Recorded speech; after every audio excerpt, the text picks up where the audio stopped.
Subukan natin ang pakbet para sa ating blood sugar.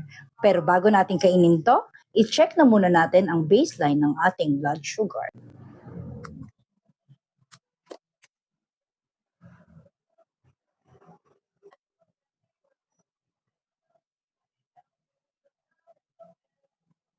Ang baseline ng ating blood sugar ay 82 around 6:31 ng gabi.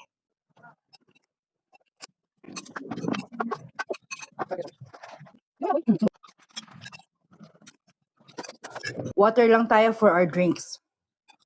Nakalipas na ang isang oras, i-check na natin kung merong bang spike sa ating blood sugar ang pakbet.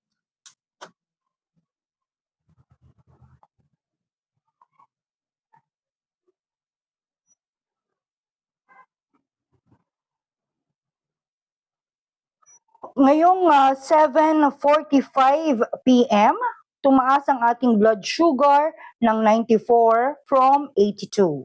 Malamang nag-spike ito ng dahil sa kalabasa. Balik ulit tayo after an hour para makita yung final blood test reading ng ating blood sugar. Lumipas na ang ika-second hour matapos natin kainin yung pakbet natin kanina. So itignan na natin kung ano ang ating final blood test. Final blood test is 91 around 8:49 p.m.